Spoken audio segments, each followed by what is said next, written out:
Hello, I'm meteorologist Bill Steffen. Happy Groundhog Day. An interesting little side note. First of all, we had a big blizzard on the state in 2011, and I'll write up something on that and put it on the blog here a little bit later on. But also, I wanted to point out that I lived about 3 blocks away from the actor Bill Murray growing up in Wilmette, Illinois. We were both golf caddies. I caddied mostly at Westmoreland, and he did a little bit at Westmoreland. He caddied mostly at Indian Hill. I think I only went there once. But interesting kind of side note. We got lots to talk about here, and today is, of course, February 2, and this is at the end of the month of January. A little summary on January weather. The average temperature was 22.2.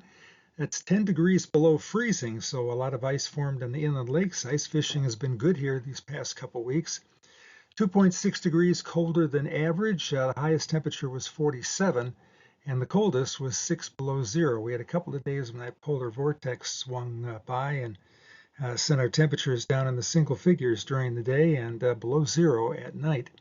We had 1.22 inches of precipitation. Precipitation is rain plus melted snow, and that was less than 50% of average.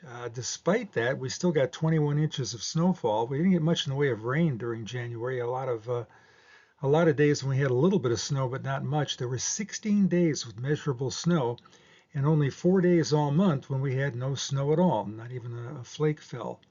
The average wind, 11.4 miles an hour, so it was kind of a windy month. By the way, the fastest wind gust was 52 miles an hour. We had a couple of days with wind gusts up around 50 miles an hour. We had 27.6% of possible sunshine. An interesting note, the first 3 weeks of January were really cloudy, less than 10% of possible sunshine. And then we hit January 23rd, and all of a sudden the sun came out, and we had 46.5% of sunshine from January 23rd through the 31st. Here's a look at January snowfall around the area. The closer you were to Lake Michigan, the more snow you got. Highlighting the list up there, Scottville up in Mason County with 42.5 inches. Holland, 38.6. Muskegon right behind at 35.7. Fremont, the weather station there, pretty close to the county border, 35.2. Hastings, about the same as Grand Rapids, or about the same distance inland from the lake, 21 inches Grand Rapids, 18.1, that's 5 miles northwest of Battle Creek. Kalamazoo, about the same, 17.3. And then you get farther away from the lake, and Lansing only had about 14 inches, and the snow desert, which is Helm up to Mount Pleasant, just 10.4 inches of snow there. We got a little bit of snow in the forecast for today, a little bit more to the north and hardly anything to the south. There may be a little bit of rain mixing in, but I think most of this will turn out to be snow.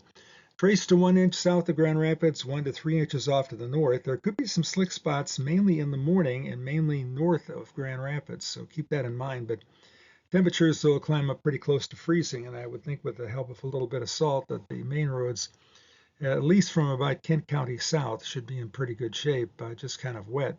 Winds start out from the east here at daybreak and shift around to the south at 5 to 15 miles an hour. A combination of the warmer temperatures and the not so strong wind means there should not be any drifting snow to contend with.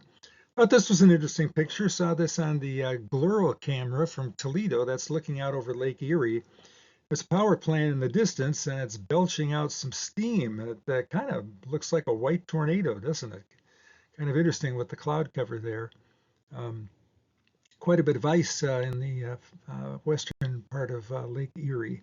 It's been pretty cold out there. Here's a map that shows you how much snow we expect today from Grand Rapids or I-96 south, traced 1 inch of snow. Really not much of anything south of I-94. And as you go off to the north, we could pick up a couple of inches around Big Rapids and a couple of inches at Cadillac.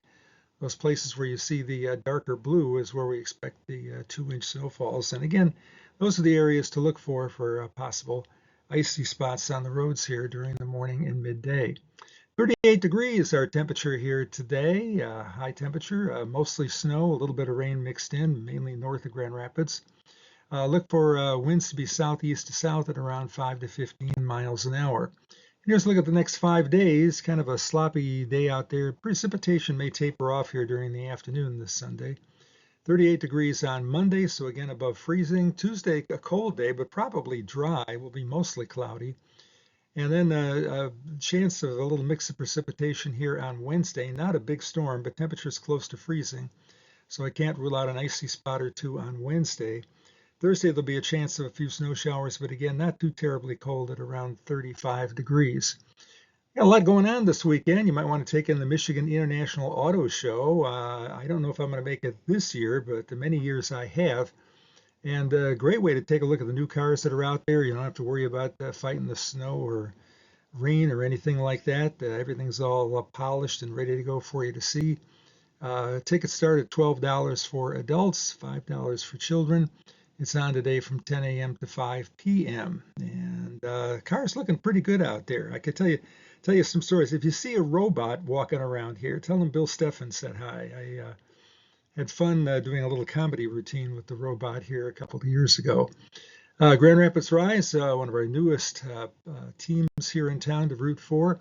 4 o'clock this afternoon, there'll be a game. They've had great attendance of late. Tickets starting at $19. This is pro volleyball, and they are amazing for what they can do there. And one final note that's kind of interesting. I saw this online, and daughter number 3 thought this would be interesting to mention. There's a bill in the Oklahoma Senate that would cause storm chasers to pay a $500 fee for a professional license. Now, I had a lot of questions about that. First of all, I mean, do they actually have to go and take a test, like a written test or a driving test or something like that? And I would imagine that in a tornado situation, law enforcement officers not going to start pulling people over and asking them if they got a license. But kind of interesting. Proponents say that the bill is necessary for public safety. They have had instances where in Oklahoma they have had literally hundreds and hundreds of cars following a thunderstorm, and it's very difficult to get emergency vehicles through. So I think they're trying to limit the number of people that go out chasing, because a lot of them are just out chasing for fun and not doing anything particularly constructive. But interesting things going on down in Oklahoma. Well, thanks so much for checking in with us this Groundhog Day. Have yourself an awesome day. And once again, thanks so much for coming to BillSteffen.com.